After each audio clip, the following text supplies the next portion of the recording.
नमस्कार, स्वागत है आपका जी बिजनेस में। मैं हूं दीपक डोभाल और आप देख रहे हैं आपकी खबर आपका फायदा।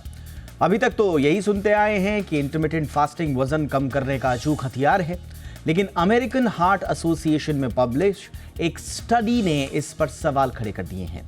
स्टडी के मुताबिक इससे हार्ट डिजीज से होने वाली मौत का जोखिम 91% बढ़ जाता है। जी हां, इंटरमिटेंट फास्टिंग का हार्ट डिजीजेस से कनेक्शन अमेरिकन हार्ट एसोसिएशन ने पाया है। स्टडी की चिंताओं को समझने की कोशिश करेंगे खास मेहमानों के साथ, समझेंगे कि क्या वाकई इंटरमिटेंट फास्टिंग हार्ट के लिए घातक है क्या, साथ ही किन लोगों को इंटरमिटेंट फास्टिंग करनी चाहिए और किन्हें नहीं, इस पर भी एक्सपर्ट से बातचीत होगी। इंटरमिटेंट फास्टिंग पे इतनी थ्योरीज हैं कि अक्सर लोग कंफ्यूज भी हो जाते हैं। आज ये सारे कंफ्यूजन दूर करेंगे खास मेहमानों के साथ, लेकिन पहले देखें ये रिपोर्ट।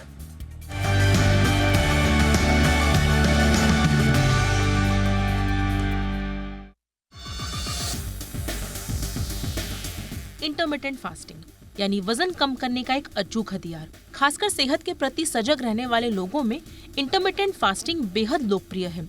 लेकिन अब इसी इंटरमिटेंट फास्टिंग को लेकर हुई एक स्टडी में कुछ चौंकाने वाली बातें सामने आई हैं। ये स्टडी अमेरिकन हार्ट एसोसिएशन ने पब्लिश की है, जिसमें कहा गया है कि खाने के समय को दिन में केवल 8 घंटे तक सीमित करने से हार्ट डिजीज से मौत का खतरा 91% तक बढ़ जाता है। ऐसे में सवाल उठता है कि क्या वजन कम करने के लिए इंटरमिटेंट फास्टिंग को फॉलो करना सही है? फिलहाल तो इस पर अब नई बहस छिड़ गई है। इस सवाल का जवाब लेने से पहले समझते हैं कि आखिर क्या है इंटरमिटेंट फास्टिंग। दरअसल इसे वजन कम करने का एक प्रभावी तरीका माना जाता है। इसमें कुछ घंटों तक फास्टिंग की जाती है, फिर इसके बाद भोजन।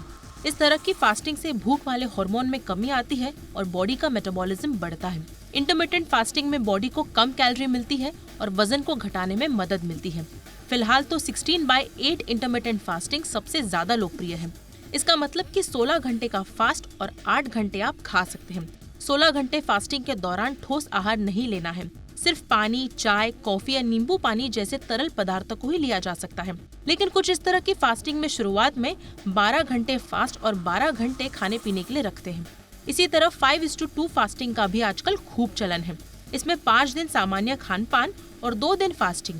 कुछ लोग वजन घटाने के लिए ऑल्टरनेट डे फास्टिंग भी करते हैं, यानी एक दिन खाना और अगले दिन फास्टिंग।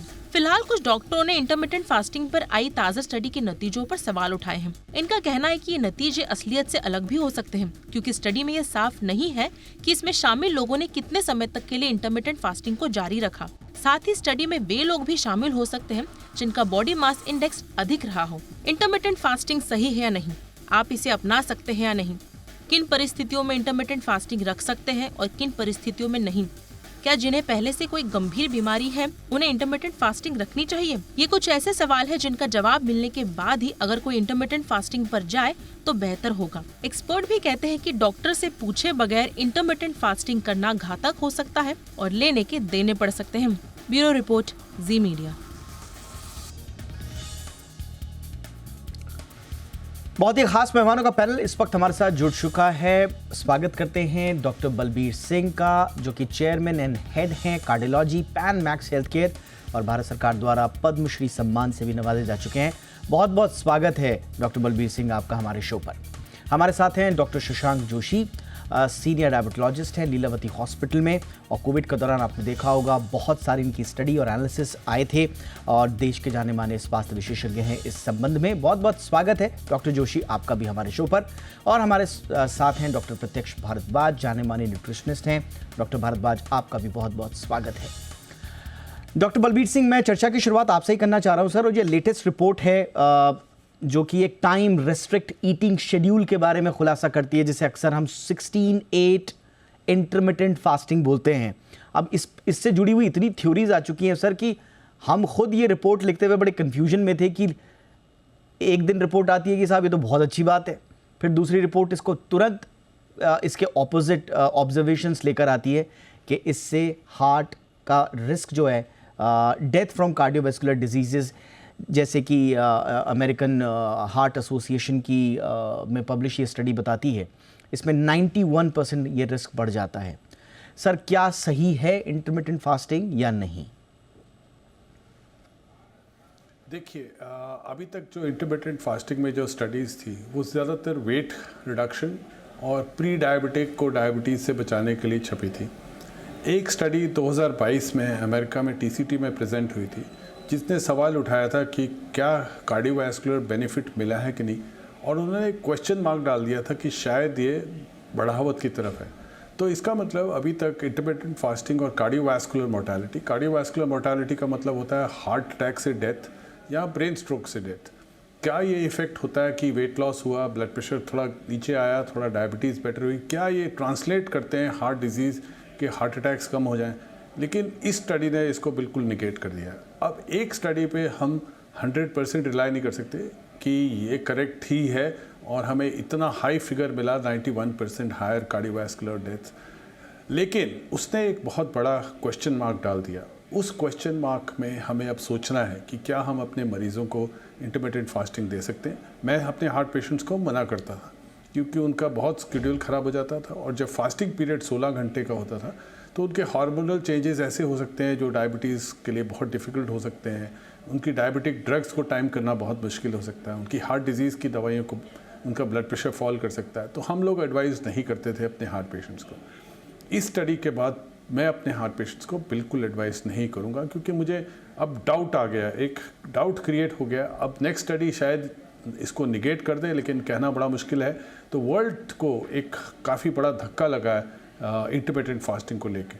Absolutely sir. और मैं डॉक्टर जोशी आपके पास भी आना चाहूँगा। जैसा सर भी बता रहे हैं कि वाकई में इस रिपोर्ट के चर्चे पूरी दुनिया में हो रहे हैं और लोग अपने परसेप्शन बदल रहे हैं, इसके प्रति नज़रिया भी बदल रहे हैं। हालांकि जैसा हमने रिपोर्ट में भी बताया कि बहुत सारे लोग इस स्टडी पर सवाल भी उठा रहे हैं।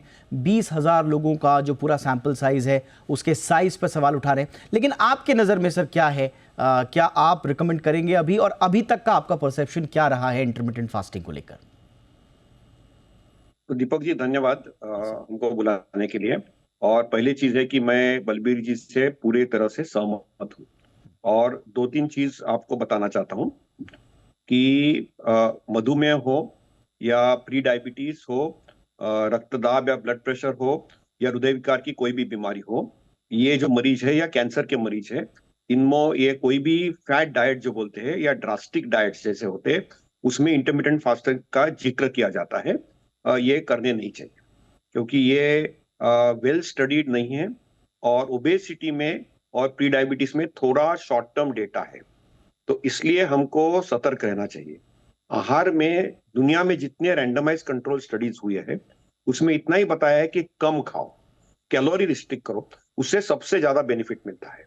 और कोई भी डाइट, फैट डाइट जो हो, जैसे इंटरमिटेंट फास्टिंग हो, आपने बताया 5-2 डाइट हो, 16-8 डाइट हो, या दूसरा कोई डाइट हो, तो उससे हानि हो सकती है। अभी ये जो स्टडी है, ये स्टडी चीन का स्टडी है। उसमें वुहान भी एक सेंटर है जहां पे कोविड हुआ था, और उसमें हार्वर्ड के इन्वेस्टिगेटर चीन से भी जुड़े हुए लोगों से है। तो इसको, ये जो स्टडी है, इसका डिजाइन इतना रोबस्ट नहीं है, उसके ऊपर लोगों ने काफी प्रश्न चिन्ह उठाए। इसमें उन्होंने ऑल कॉज मोर्टेलिटी और कैंसर मोर्टेलिटी पे कोई असर नहीं दिखाया है, लेकिन कार्डियोवैस्कुलर यानी हार्ट मोर्टेलिटी जिसका जिक्र बलबीर जी कर रहे थे, उसके ऊपर जरूर एक इंक्रीज परसेंटेज दिखाया गया है। और इसके लिए पूरा स्टडी, क्योंकि इसका अभी अमेरिकन हार्ट एसोसिएशन में शिकागो में उसका पेपर पढ़ा गया था, पोस्टर प्रेजेंटेशन था ये, और उसके वजह से ये जो बवाल खड़ा हुआ है वो खड़ा हुआ है। तो हमको तीन चीज की जानकारी होनी चाहिए कि आहार में, संतुलित आहार में कम खाना चाहिए, हलू हलू फास्ट नहीं खाना चाहिए, और वक्त पे खाना चाहिए, और सही खाना चाहिए। ये चार चीज आप करेंगे तो आपको संतुलित आहार में कोई दिक्कत नहीं आएगी। और आपको मधुमेह की बीमारी हो, या रक्तदाब की बीमारी हो, या हृदय विकार की बीमारी हो, या कैंसर हो, तो स्पेशलिस्ट गाइडेंस के अंडर डूज एंड डोंट्स का प्रैक्टिस करना चाहिए। तो यही एक इसमें बताता है। और आहार एक ही पार्ट है पूरे लाइफस्टाइल मेडिसिन। आहार के साथ व्यायाम, वक्त पे सोना, 7 घंटा सोना, डिजिटल डिटॉक्स करना जिसको हम डोपामाइन फास्टिंग करते हैं, ये सबका एक सम्मिश्रण होना जरूरी है। तो ये स्टडी एक हमारा आई ओपनर है, और इसके ऊपर ज्यादा रिसर्च करना जरूरी है। और इसका फुल टेक्स्ट पेपर भी आएगा पीयर रिव्यूड जर्नल में, और वो हम पूरा पढ़ेंगे, उसका विश्लेषण भी करेंगे। लेकिन ये स्टडी में कितनी भी त्रुटियां हो, एक डाउट तो पक्का क्रिएट किया है। और इसके पहले भी हम कभी भी ये इंटरमिटेंट या फैट डाइट या एक्सट्रीम डाइट, कोई भी चीज एक्सट्रीम में नहीं करनी चाहिए। तो इसके लिए हम ऑलवेज एक रेड फ्लैग पहले से भी मरीजों को देते थे। एब्सोल्युटली सर, यानी कि कुल मिला के किसी भी चीज़ में ठीक नहीं, यही इसका जस्ट निकलता है।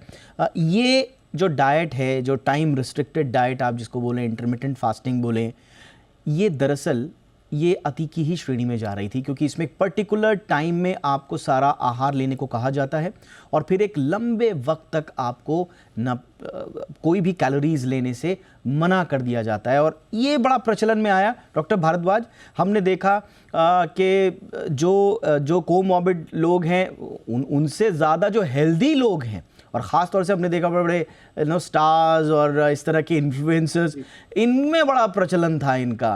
और इसी वजह से ये word to word mouth intermittent fasting एक तरह का एक अप मार्केट वर्ड बन गया, राइट? वो शो ऑफ करने वाला वर्ड बन गया। तो अब उन लोगों का क्या करें जिन लोगों ने। मैं आपको यहाँ पे एक चीज क्लियर करूंगा, क्योंकि देखो मैं 16 साल से वेट लॉस इंडस्ट्री चला रहा हूँ और मैं शुरू से भूखे रहने के विरोध में हूँ। मैं हमेशा एक बात मानता हूँ कि जैसा डॉक्टर साहब ने भी बताया, संतुलित आहार खाना जरूरी है, भूखे रहना कहीं ना कहीं गलत है। आप डिसिप्लिन डाइट लो। देखिए बेसिकली ये जो अभी स्टडी आई है, नो डाउट ये एक क्वेश्चन मार्क है बहुत बड़ा, और मैं कहीं ना कहीं से अच्छा मानूंगा, क्योंकि मैं समझता हूँ कि क्योंकि मैं तो शुरू से ही, जैसा मैंने आपको बताया, कि भूखे रहने के मैं विरोध में हूँ। 3 टाइम का खाना खाना या 2 टाइम का खाना खाना, सुबह का नाश्ता करना या रात का खाना खाना, एक संतुलित समय पे खाना खाना जरूरी है। दूसरी बात, जब बात आती है कि वर्ड ऑफ माउथ की, लोग अक्सर कहते हैं कि जी मैंने इंटरमिटेंट फास्टिंग करी। हमारे समाज में एक छोटी सी कमी क्या है कि चिकित्सक कुछ भी राय दे रहा है, चिकित्सक की कभी नहीं सुनेंगे, पर आसपास का कोई प्रियजन, सगा संबंधी, प्यारा कोई दोस्त मित्र अगर जो ये कह देना कि मुझे फलां फलां चीज खाने से कोई फायदा हो गया, तो वो उसकी 100% मान लेंगे, उसके आगे उनके डॉक्टर भी गलत है। तो ये एक सबसे बड़ा कारण है जो इंटरमिटेंट फास्टिंग को लेकर ये जो स्टडी है। देखिए मैं एक चीज यहाँ पे आपको क्लियर करता हूँ कि इंटरमिटेंट फास्टिंग की वजह से कहीं ना कहीं कोर्टिसोल का जो है स्तर बॉडी के अंदर बढ़ जाता है। तो उसकी वजह से क्या होता है कि हमारे किसी ना किसी ऑर्गन पे अचानक से सूजन आना, शरीर के ऑर्गन्स का डिफरेंटली रिएक्ट करना, भूखे रहने की वजह से हमारे अंदर एक तरीके की भावना उत्पन्न होना कि अब मेरा समय खत्म हो गया भूखा रहने का, अब मेरा खाना खाने का समय शुरू हो गया, और कुछ भी खा लेना। कुछ भी खाने के अंदर कि आमतौर पे लोगों को देखोगे कि इंटरमिटेंट फास्टिंग के दौरान वो ड्रिंक भी कर रहे हैं, लीकर्स भी ले रहे हैं, बहुत ज्यादा फैट डाइट भी ले रहे हैं कि उन्हें लग रहा है यार मैं 16 घंटे भूखा रहा। तो बहुत सारी चीजें ऐसी आती हैं कि लोगों को खुद भी समझना जरूरी है कि वो जो कर रहे हैं क्या वो सही कर रहे हैं या नहीं कर रहे हैं, और किसी चिकित्सक के अनुसार कर रहे हैं या नहीं कर रहे, किसी डॉक्टर से गाइडेंस ले रहे हैं या नहीं ले रहे, जो आमतौर पे लोग नहीं लेते। तो इंटरमिटेंट फास्टिंग, हालांकि फास्टिंग करना सही है, पर किसी भी बीमारी के अंदर अपने चिकित्सक के परामर्श अनुसार फास्टिंग को करना बहुत ज्यादा मायने रखता है। कि आप पूछिए कि क्या मैं फास्टिंग कर भी सकता हूँ, जैसे कि प्रेग्नेंट वुमेन्स या नर्सिंग मदर्स, हार्ट पेशेंट्स या फिर कैंसर पेशेंट्स की मैं फास्टिंग कर भी सकता हूँ या नहीं, इस चीज को जानना बहुत ज्यादा जरूरी है। एब्सोल्युटली। कुछ दिनों पहले एक स्टडी आई थी यूएस में, और आप यकीन नहीं करेंगे, इंटरमिटेंट फास्टिंग के बारे में लोगों से पूछा गया कि आपने क्या सुना है इंटरमिटेंट फास्टिंग के बारे में, तो 81% लोगों का कहना था कि साहब हमने बिल्कुल सुना है और इसके रिकमेंडेशंस भी हमारे पास कहीं ना कहीं आए हैं। और 25% यानी कि हर चौथे व्यक्ति ने कहीं ना कहीं IF मेथडोलॉजी यानी कि इंटरमिटेंट फास्टिंग, जिसमें टाइम रेस्ट्रिक्टेड फीडिंग है, जिसमें अल्टरनेटिव डे फीडिंग है, OMAD यानी कि 1 मील अ डे, 5:2 डाइट, किसी ना किसी रूप में उसका इस्तेमाल किया है। हमारा सवाल ये है कि अमेरिका हो या दुनिया का कोई भी कोना हो, इन जो हर चौथे व्यक्ति को जो फास्टिंग का जो ये टिप दिया है, ये किसी डॉक्टर ने दिया है या नहीं, ये किसी डॉक्टर ने दिया है या किसी इन्फ्लुएंसर ने दिया है या किसी व्हाट्सएप फॉरवर्ड मैसेज ने दिया है, या फिर उनके परिवार के ग्रुप में एक तथाकथित डॉक्टर जो हमेशा मौजूद रहते हैं, ये उन्होंने दिया है। आपको सवाल का जवाब स्वयं मिल जाएगा कि आपको इसके बारे में क्या सोचना है। एक छोटे से ब्रेक के लिए मैं रुक रहा हूँ, तीनों मेहमान हमारे साथ बने हुए हैं, थोड़ा और समझने की कोशिश करेंगे, उनकी राय भी लेंगे एक छोटे से ब्रेक के बाद।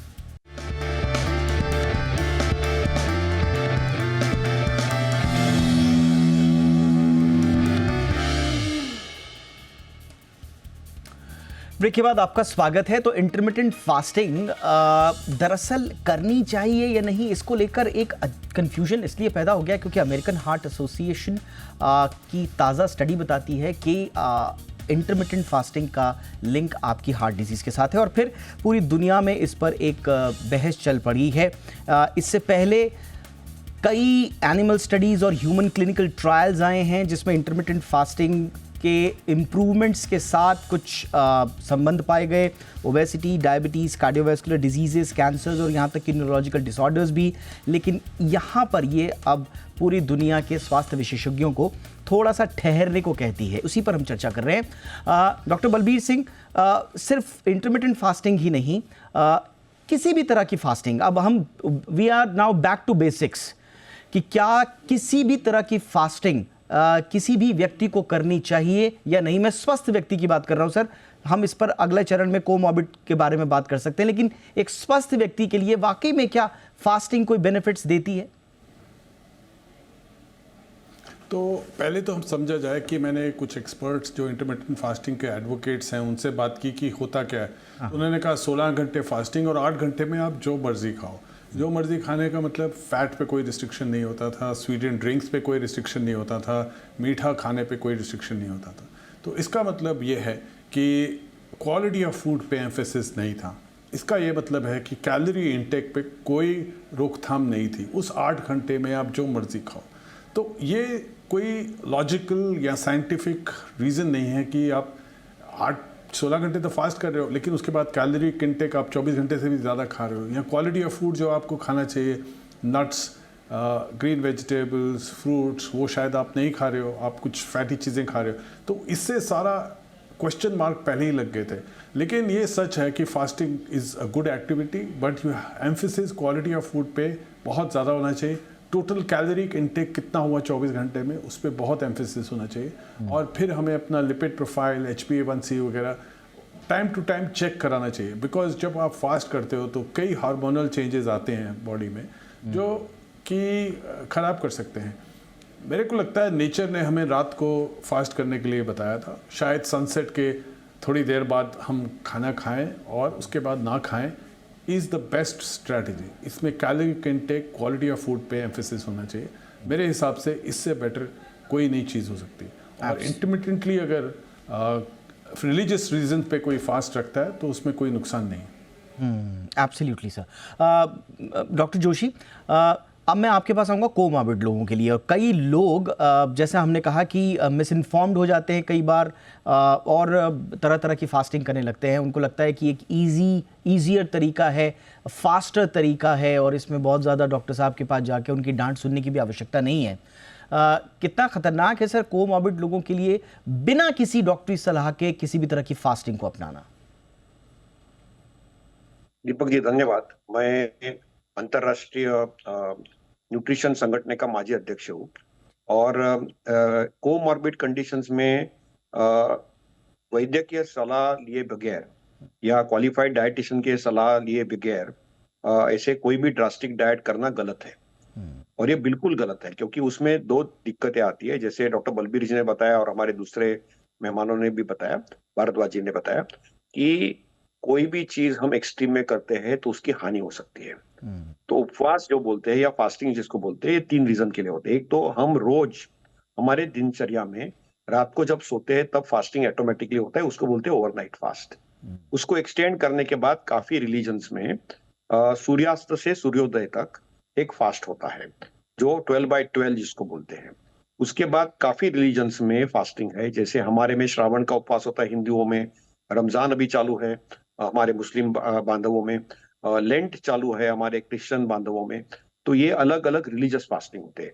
और जो नया सबसे नाम है फास्टिंग का उसको बोलते हैं डोपामिन फास्टिंग, जिसको डिजिटल डिटॉक्स बोलते हैं। ये सब जो फास्टिंग है, फास्टिंग जब करते हैं तो उसके बाद फीस्टिंग नहीं करना चाहिए। तो पहली चीज ये है कि आप जब फास्ट करते हैं तो फास्टिंग की हमारे बॉडी के लिए, हमारे पूरे ऑर्गन्स को स्लो डाउन करने के लिए एक जरूरत है। लेकिन जब हम फास्ट करते हैं तो लिवर के ऊपर प्रेशर आता है।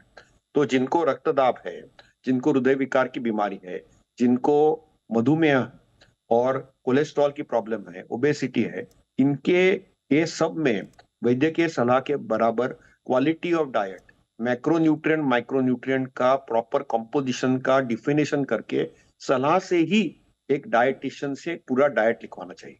उसमें डूज एंड डोंट्स, उसमें आहार के साथ व्यायाम, योग, दिनचर्या, स्लीप और बाकी जो एडिक्शन है जैसे टोबैको है, अल्कोहल है, सबके ऊपर हमको नियंत्रण करना चाहिए। और सबसे अभी जो नई एडिशन है फास्टिंग में, डोपामिन फास्टिंग, यानी आधा घंटा डिजिटल डिटॉक्स भी करना चाहिए before going to sleep and after getting up from sleep. जैसे आपने बताया व्हाट्सएप, यूनिवर्सिटी, गूगल पे मत जाइए, कोई भी हमारे आसपास वाले दोस्तों से डाइट नहीं लीजिए, क्योंकि ये सब फैट डाइट हानिकारक है और ये हानि कीटोन बॉडी तैयार कर सकते हैं। फॉर एग्जांपल टाइप 1 डायबिटीज में किसी ने इंटरमिटेंट फास्टिंग किया तो उनको कीटो एसिडोसिस होके कोमा में भी जाके हमको मरीजों को एडमिट करना पड़ता है हॉस्पिटल में, तो उनके जान को भी खतरा हो सकता है। अमेरिकन हार्ट एसोसिएशन में भी हमको ये एक रेड फ्लैग दिया है कि इसके ऊपर ज्यादा इन्वेस्टिगेशन करना पड़ेगा कि इसमें हार्ट अटैक होने की संभावना बढ़ सकती है। कीटो डाइट्स है, तो हर एक जो डाइट है, एक्सट्रीम डाइट या फैट डाइट, इसके ऊपर निगरानी रखना, वैद्यकीय सलाह लेना, पर्टिकुलरली कोमॉर्बिड कंडीशंस में बहुत जरूरी है। जैसे डॉक्टर साहब ने बताया, ब्लड प्रेशर सडनली बहुत लो हो सकता है, बहुत ज्यादा बढ़ सकता है। दूसरी एक चीज, कोमॉर्बिडिटी होती है तो उसके साथ काफी दवाइयां होती है। तो जब हम काफी टाइम फास्टिंग करते हैं और पानी कम पीते हैं तो हमारा जो रक्त होता है, खून होता है, वो थ्रोम्बोसिस हो सकता है उसमें, और उसमें स्ट्रोक होने की या लकवा मारने की भी संभावना बढ़ती है। तो फास्टिंग जब करते हैं हम, कोई भी रीजन से करते हैं, तो बॉडी का हाइड्रेशन, वाटर इनटेक और हमारा जो बाकी दवाइयां हैं ये लेने जरूरी है। इसलिए वैद्य की सुपरविजन की बहुत जरूरी है। आप please don't fall prey to all this internet, social media. इसमें कभी कभी गलत चीज हो जाती है और हमारे जो ऑर्गन्स को डैमेज भी हो सकता है या कभी कभी जान को खतरा भी हो सकता है। तो मेरी सबसे यही राय है कि आप आपके फ्रेंडली नेबरहुड जो डॉक्टर है उनसे सलाह लेके प्रॉपर एक रिकमेंडेड डाइट लेना बहुत जरूरी है। संतुलित आहार, व्यायाम, योग, नींद और एक दिनचर्या सेट करना आपके लिए पर्सनलाइज करके करना, जैसे अमेरिकन हार्ट में जो हमने प्रेजेंटेशन किया, वहां हमारा भी एक पेपर था, भारत से पेपर था, हमको अवार्ड भी मिला उसका, वही कॉन्फ्रेंस में। और डॉक्टर परमेश शर्मा बंगलोर के, वो वहां पे वो प्रेजेंट भी कर रहे हैं कि एक overall comprehensive diet plan supervise करेंगे तो बहुत फायदा हो सकता है। ये आपने बिल्कुल सही कहा सर, और आप लोगों से बातचीत करके मुझे एक चीज तो बहुत ही क्लियरली समझ में आ गई है कि fasting is not a one size fits all approach. आपके इंडिविजुअल टू इंडिविजुअल भी डिपेंड कर सकता है, आपका हेल्थ स्टेटस क्या है, आपके गोल्स क्या हैं। कोई वेट लॉस के लिए करता है, कोई मेडिकल मेटाबॉलिक हेल्थ के लिए करता है, कोई लॉन्जिविटी के लिए करता है। आपके डॉक्टर्स आपको उस हिसाब से आपको सजेस्ट कर सकते हैं। दूसरा, आपको इंडिविजुअल टॉलरेंस भी संभवतः देखनी पड़ेगी कि हंगर, एनर्जी लेवल आपके किस तरह के हैं। तो कुल मिला के जो इंडिविजुअल फैक्टर्स हैं डॉक्टर भारद्वाज, इंडिविजुअल फैक्टर्स, आपकी प्रेफरेंसेस, हेल्थ कंडीशंस, ये बहुत इंपॉर्टेंट है। ये नहीं कि किसी ने कहा और आपने बिल्कुल फैशन की तरह इसको अपना लिया। बिल्कुल ठीक बात। देखिए, जब वजन घटाने के लिए भी हम लोग कोई इंटरमिटेंट फास्टिंग करना चाहते हैं या कोई भी डाइट या कोई वेट लॉस प्रोसीजर ज्वाइन करना चाहता है, तो एक चीज को जानना बड़ा जरूरी होता है कि प्रकृति के हिसाब से इंसान का रहन सहन बदल जाता है। उदाहरण के लिए असम का आदमी है, मध्य प्रदेश का है, साउथ का है, नॉर्थ का है, तो सबका एक अपना रहन सहन है। कोई नॉन वेजिटेरियन है हार्डकोर, कोई वेजिटेरियन है, तो इन सब चीजों को भी ध्यान रखना जरूरी है। और मोर ओवर सबसे ज्यादा जरूरी जो चीज है जब हम लोग वजन घटाने की बात करते हैं, जो अक्सर चिकित्सकों की, मैं जो इतना जोर दे के बात कर रहा हूँ कि चिकित्सक होना बड़ा जरूरी है वेट लॉस के अंदर, उसका कारण क्या है कि आमतौर पे लोगों को ये नहीं पता होता कि मरीज, अगर जो थायराइड का मरीज है तो क्या चीज सेहत के लिए हानिकारक हो सकती है, किडनी पेशेंट है तो क्या चीज नहीं खानी, हार्ट पेशेंट है या हाई बीपी है, लो बीपी है, तो किन चीजों का परहेज करना जरूरी है। लोग क्या करते हैं आमतौर पे, पैसे, थोड़े बहुत पैसे बचाने के चक्कर में या चिकित्सक पे ना जाने से बचने के चक्कर में, जैसे अपने दोस्त ने वजन घटाया उससे उसका पर्चा लेके अपना वजन घटाना शुरू कर देते हैं। तो this is the wrong thing. और ऐसा सिर्फ वजन घटाने में ही नहीं होता, ऐसा आप देखेंगे अगर जो आप किसी को एक जुकाम की दवाई भी लिख रहे हैं तो आमतौर पे मोस्टली डॉक्टर्स के साथ ये होता है कि वो पर्ची जो है वो पूरे परिवार में चलती है। वही उसी पर्ची के ऊपर सारे के सारे अपना जुकाम ठीक कर लेते हैं। तो ऐसी जो कुरीतियां हैं, जो बुरे तरीके हैं हमारे आमतौर पे, खास तौर पे हम लोगों के अंदर, कि हम लोग एक ही तरीके से हर चीज को मूव करना चाहते हैं, यानी कि कहना कि एक ही डंडे से सबको हाँकना, वो गलत है। हर किसी के लिए, हर person to person, men to men weight loss procedure different होता है, वेट लॉस डाइट डिफरेंट होती है, वेट लॉस इंग्रेडिएंट अगर जो कहीं पे यूज हो रहा है और कितने लोग हैं, आपने बिल्कुल सही कहा सर, और कितने लोग हैं, हम में से कितने लोग हैं जिनको अपनी बॉडी के बारे में पूरी जानकारी है, पता ही नहीं होता।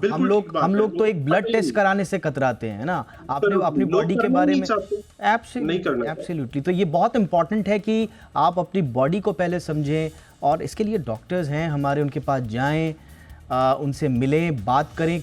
आप कोई भी डिसीजन ले रहे हैं अपनी बॉडी के बारे में, उससे पहले जानकारी जुटाना बहुत आवश्यक है। यही हमारा संदेश रहेगा आज के लिए, और बहुत बहुत शुक्रिया आप तीनों का वक्त निकालने के लिए। Doctor Pratyaksh Bhardwaj, thank you so much, आपने वक्त निकाला। डॉक्टर शशांक जोशी, बहुत बहुत शुक्रिया सर। बहुत बहुत शुक्रिया करेंगे डॉक्टर बलबीर सिंह सर का भी, उन्होंने भी हमारे लिए अमूल्य वक्त निकाला। Thank you so much. आपकी खबर आपके फ़ायदा में इतना ही, इजाज़त दीजिए, नमस्कार।